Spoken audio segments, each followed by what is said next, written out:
नमस्कार दोस्तों, कैसे हैं आप लोग। आज मैं फिर आपके सामने लेके आई हूँ एक नई पौराणिक कथा, जो कि है सत्यधामा को हुआ रूप का घमंड। श्री कृष्ण भगवान द्वारका में रानी सत्यधामा के साथ सिंहासन पर विराजमान थे। निकट ही गरुड़ और सुदर्शन चक्र भी बैठे हुए थे। तीनों के चेहरों पे एक तेज दिव्य तेज झलक रहा था। बातों ही बातों में रानी सत्यधामा ने भगवान श्री कृष्ण से कहा, प्रभु आप त्रेता युग में राम के रूप में अवतार लिया, सीता आपकी पत्नी थी, क्या मैं मुझसे भी सुंदर थी। द्वारकाधीश समझ गए कि सत्यधामा को अपने रूप का घमंड हो रहा है, अभिमान हो रहा है। गरुड़ ने भी पूछ लिया कि क्या भगवान मुझसे भी ज्यादा कोई गति से उड़ सकता है।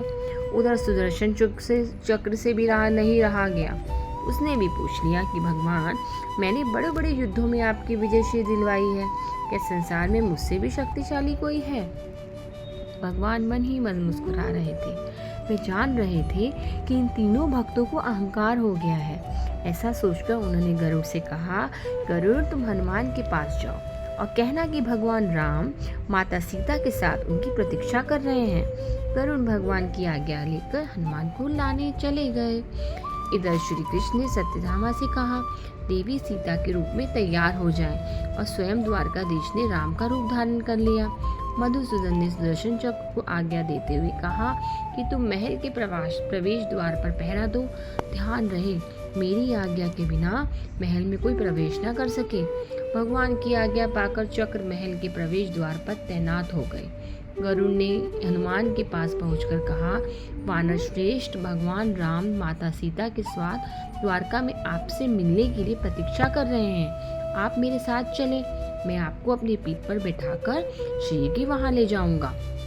हनुमान ने विनय पूर्वक गरुड़ से कहा, आप चलिए मैं आता हूँ।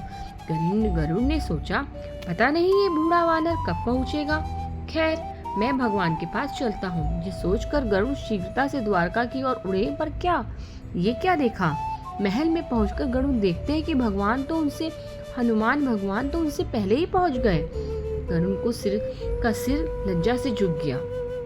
तभी श्री राम ने हनुमान से कहा, पवन पुत्र तुम बिना आज्ञा के महल में कैसे प्रवेश कर गए। तुम्हें किसी ने रोका नहीं। हनुमान ने हाथ जोड़ते हुए सिर झुकाकर कहा, अपने मुंह से सुदर्शन चक्र को निकालकर प्रभु के सामने रख दिया। हनुमान जी ने कहा, आपसे मिलने से मुझे चक्र ने रोका था, इसलिए इसे मैंने मुंह में रख लिया। आपसे मिलने आ गया हूँ, मुझे क्षमा करें। भगवान मन ही मन मुस्कुराने लगे। हनुमान ने हाथ जोड़ते हुए श्री राम से प्रश्न किया, हे प्रभु आज आपने माता सीता के स्थान पर किस दासी को इतना सम्मान दे दिया है।